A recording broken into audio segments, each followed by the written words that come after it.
నమస్కారం మిత్రులారా, నేను మీ journalist Suranna. My humble request do subscribe Suranna TV. ఇక మనం చర్చిస్తే కనుక రేపటి రోజున అంటే రేపు సోమవారం ఉదయం 11 గంటలకు greater Hyderabad municipal corporation G H M C head office దగ్గర ఒక నిరసన కార్యక్రమం చేయబోతున్నాం మిత్రులారా. మరి ఎవరు నిర్వహిస్తానంటే ఎవరు బాస్, దానికి ఎవరు నిర్వహిస్తున్నారు అనే ప్రశ్న మీకు రావచ్చు. ఎవరికి వారే బాస్, ప్రశ్నించే గొంతులందరికీ ఆహ్వానం. నేను జర్నలిస్ట్ను అని ఎవరైతే అనుకుంటున్నారో వారందరికీ ఆహ్వానం ఇదే. సామాజిక ఉద్యమాలు చేసేవారందరికీ కూడా ఆహ్వానం. మీరు ఖచ్చితంగా రండి, మీ బలమైన వాయిస్ని వినిపించండి. నిజంగా మీరు గమనించండి మిత్రులారా, ఈ హైదరాబాద్లో విపరీతంగా స్కామ్ జరుగుతుంది. ఒకవైపు తెలంగాణ రాష్ట్ర ప్రభుత్వం ఏమో అప్పులు కుప్పలుగా ఉంటే, ఒకవైపేమో తెలంగాణ రాష్ట్రం మొత్తం అప్పుల్లో కూరుకుపోయి ఉంటే, మరోవైపేమో అధికారుల దౌర్జన్యం మాత్రం విపరీతంగా పేరుకుపోయింది. ఒక్కొక్క అధికారి కొన్ని వందల కోట్లు సంపాదిస్తాను, ఇది ముమ్మారికి నిజం. కాబట్టి అధికారులని ప్రశ్నించే గొంతుకగా నేను పనిచేస్తున్నా. మీరు పనిచేస్తే కనుక మీరు ఖచ్చితంగా రండి. భారీ ఎత్తున మనం అక్కడ నిరసన కార్యక్రమం చేద్దాం, మన వాయిస్ని మనం వినిపిద్దాం.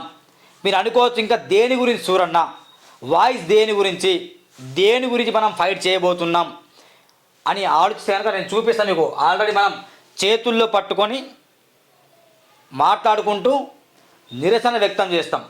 ఇది ముఖ్యంగా ఫస్ట్ పాయింట్ ఏంటంటే, జిఎస్ఎంసి అధికారుల అవినీతిపై ప్రభుత్వం స్పందించదా, ఇది ఫస్ట్ పాయింట్ మిత్రులారా. దీని మీద మనం ఫైట్ చేయబోతున్నాం. జిఎస్ఎంసిలో విపరీతంగా అవినీతికి కూరుకుపోయింది కాబట్టి ఆ అవినీతిపై ప్రభుత్వం ఎందుకు స్పందిస్తలేదు? రేజింగ్ 2047 అని మొదలు పెడుతుంది. ఓకే, సెల్యూట్, మంచి కార్యక్రమం చేస్తుంది. మరి ఇది 2047 సంవత్సరంలో తెలంగాణ ఎట్లుంటే బెటర్ అని ఇప్పటి నుంచి ఆలోచన చేస్తాను కదా. మరి హైదరాబాద్లో విపరీతంగా అవినీతి పేరుకుపోయింది. కట్టలుగా ఒక్కొక్క అధికారి దోచుకొని తింటున్నాడు. మరి అధికారులపై చర్యలు ఎందుకు లేవు అని ప్రశ్న. దీనిపైన మన ఫైట్. నంబర్ 2, జిఎస్ఎంసి అంటే greater Hyderabad municipal corruption, not corporation. ఇప్పుడు కార్పొరేషన్ ఎలక్షన్స్ వస్తున్నాయి, దగ్గరలో ఉన్నాయి. ఇంకా 1.5 ఇయర్లో ఎలక్షన్ జరుగుతాయి. మరి ఏంది ఇది, కరప్షనా కార్పొరేషనా? ఇక మీరే చెప్పండి. నాకైతే కార్పొరేషన్ అనేది నేను చెప్పాను నా నోటి నుండి. గ్రేటర్ హైదరాబాద్ మున్సిపల్ కరప్షన్ అంట. మొత్తం కరప్టెడ్ లీడర్స్ ఉన్నారు, దాంట్లో కరప్టెడ్ అధికారులు ఉన్నారు. రోజుకు జేబుల్లో 50,000 లక్ష రూపాయలు తీసుకునే అధికారులు ఉన్నారు. వారిపై మనం ఫైట్ చేయబోతున్నాం. వీళ్ళ వల్ల తెలంగాణ రాష్ట్రంలో అప్పులు పెరిగిపోతున్నాయి. నిజంగా రేవంత్ రెడ్డి గారు చెప్పినట్టు నిజంగా అక్రమ నిర్మాణాలను సహించేది లేదు, ఖచ్చితంగా చర్యలు తీసుకోండి అని చెప్తే కనుక అధికారులు ఒళ్ళు దగ్గర పెట్టుకొని పనిచేస్తే కనుక ప్రభుత్వ ఆదాయం గండి పడదు. ఎస్, నిజంగా సీఎం గారు మంచి పని చేస్తున్నారు. అధికారుల జేబులో లక్షలు వెళ్తున్నాయి. సీఎం గారు మీరు స్పందించండి, మేము చెప్తున్న విధానాన్ని ఖచ్చితంగా ఆలోచన చేయండి. అనవసరంగా పోలీసులను పంపించి మమ్మల్ని అరెస్ట్ చేపిస్తే మాత్రం ఊకునే ప్రసక్తి లేదు. ఇది సమస్య తీర్చకుండానే తప్పుడు మెసేజ్లు ఇస్తున్న జిఎస్ఎంసి అధికారులు. ఇది నగ్న సత్యం మిత్రులారా. దాదాపు కొన్ని వందల కొద్ది ఫిర్యాదులు ఇస్తున్నాడు. నేనని కావచ్చు, ఆర్కే ప్రజాప్రశ్న కావచ్చు, సంతోష్ కావచ్చు, ఇలా చెప్పుకుంటూ వెళ్తే విపరీతంగా చాలామంది జర్నలిస్టులు కావచ్చు, ఉద్యమకారులు కావచ్చు, సామాజికవేత్తలు, తత్వవేత్తలు, జ్ఞానవేత్తలు అందరూ ఫైట్ చేస్తాను. హైదరాబాద్లో జరుగుతున్న వెంచర్ల పైన ఇల్లీగల్ కన్స్ట్రక్షన్ ఫైట్ చేస్తున్నాడు. ఈ ఫైట్ చేస్తే వాళ్ళు తప్పుడు మెసేజ్ ఇస్తాను. సీజ్ చేసినాం, డిమాలిషన్ చేసినాం అని చెప్తాను. వాళ్ళు ఏమో పనులు చేసుకుంటాను, అక్కడ అధికారులు దోచుకుంటాను. కాబట్టి ఇది రాసిన తప్పుడు మెసేజ్ ఇస్తాను. వాళ్ళపైన ఫైట్ మనం రేపు చేయబోతున్నాం. ఇది మున్సిపల్ శాఖలో కోట్లల్లో అవినీతి పట్టించుకునేది ఎవరు? Yes, absolutely perfect. కోట్లల్లో అవినీతి మిత్రులారా. నేను చిటికే చెప్తున్నా, ఈ మున్సిపల్లో కనుక ఖచ్చితంగా శ్రద్ధ వహించి మంచిగా వినియోగించుకుని కనుక తెలంగాణ రాష్ట్రంలో అప్పు ఒక్క 10 రోజుల్లో క్లియర్ చేసుకోవచ్చు. 10 రోజుల్లో ఒక పొలిటీషియన్, ఒక ఎమ్మెల్యే కంటే, ఒక ఎంపీ కంటే, ఒక మంత్రి కంటే కూడా ఈ మున్సిపల్లో పనిచేస్తున్న అధికారులు దోచుకుంటారు. టీపీఓ, టౌన్ ప్లానింగ్ ఆఫీసర్లు, డిప్యూటీ కమిషనర్లు, అసిస్టెంట్ సిటీ ప్లానర్లు, చైర్మన్లు, జనరల్ కమిషనర్లు, వీళ్ళందరూ కూడా విపరీతంగా దోపిడీకి అలవాటు పడ్డారు. వారిపైన ఫైట్ మనం. ఇది ఆ తర్వాత అధికారుల అవినీతిని ప్రశ్నించడం రిపోర్టర్లకు శాపంగా మారింది. ఇది మా ముమ్మడి నిజం మిత్రులారా. ఇక రిపోర్టర్లు మాలాంటి వ్యక్తులు ప్రశ్నిస్తే మీరెందుకు ప్రశ్నిస్తారు? మీకేం అవసరం? మీది ఎక్కడా? మీది నల్గొండ కదా, మీది సూర్యాపేట కదా, మీది కొమరం, మీ ఆసిఫాబాద్ జిల్లా కదా, మీది మంచిర్యాల కదా.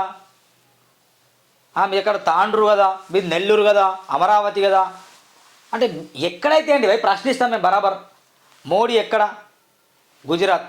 ఎక్కడ ఉన్నాడు ఇప్పుడు? ఢిల్లీలో వెళ్ళి పరిపాలిస్తాను లేదా? రేవంత్ రెడ్డి ఎక్కడ? కొడంగల్. ఇప్పుడు ఎక్కడ ఉన్నాడు? హైదరాబాద్ ఉంటాను లేదా? అంటే ఎక్కడ పుట్టామనేది ముఖ్యం కాదు, ఏం ప్రశ్నిస్తున్నాం అనేది ముఖ్యం. దయచేసి ఇలాంటి మాటలు బంద్ చేయండి. మేము రిపోర్టర్లుగా ప్రశ్నిస్తే తప్పైపోతుంది. ప్రశ్నిస్తారే వీళ్ళు వసూళ్ళ కోసం ప్రశ్నిస్తానని వాళ్ళు అధికారులు చెప్తాను. వాళ్ళు చేసేది వసూళ్ళు మా మీద మన బురద చల్లుతాను. దీనిపైన మనం ఫైట్ చేయబోతున్నాం.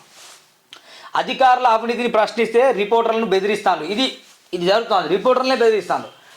మమ్మల్నే ప్రశ్నించే మునగాడివా, నువ్వు వచ్చి కుర్చీలో కూర్చొని తెలుస్తుంది మా బాధ అంటాను. మరి దిగిపోను, కుర్చీలో కూర్చున్న అధికారి దిగిపోను.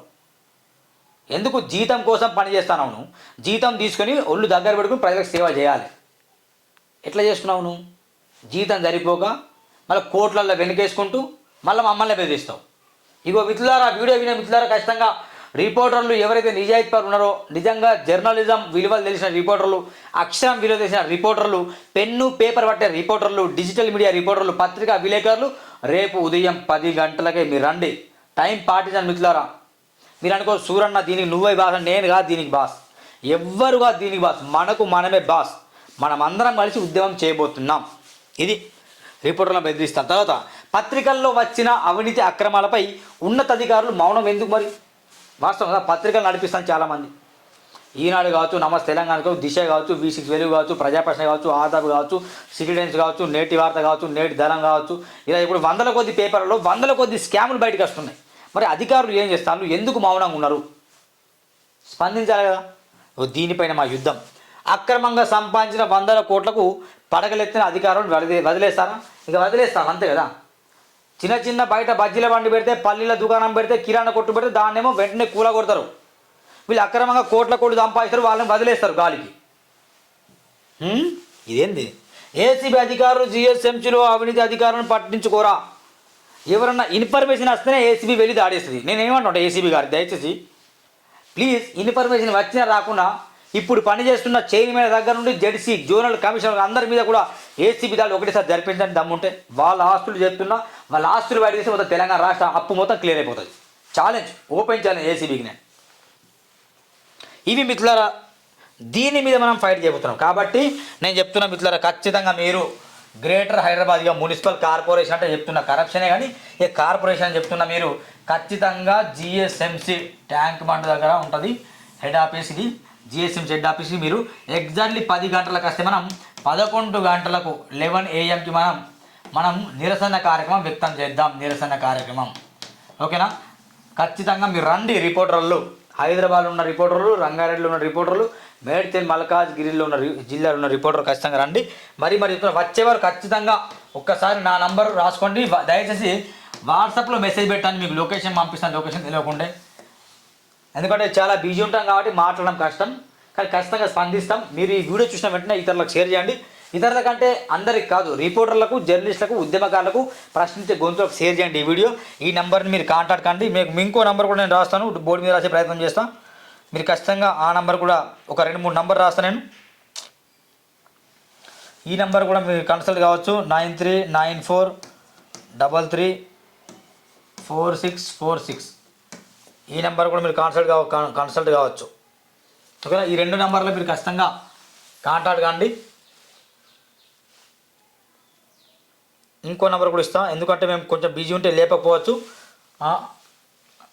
9347126285 ఈ నెంబర్ ఓకేనా? కీర్తిరాజ్, ఆర్కే రామకృష్ణ, సూరన్న, మీరు రండి, కాంటాక్ట్ కండి. ఖచ్చితంగా భారీ ఎత్తున ఉద్యమం చేద్దాం మిత్రులారా. ప్రతి సోమవారం ఇక ఉద్యమాలు చేయాల్సింది అధికారుల మీద. మీకు తెలుసుగా ఎందుకు ఫైట్ చేస్తున్నామో, అధికారుల పైన ఫైట్ చేస్తున్నాం. లేదు నోరు మూసుకొని ఉందామా చెప్పండి, నోరు మూసుకొని ఉందాం. రండి, రేపు ఉద్యమం చేద్దాం. Thank you very much, by by.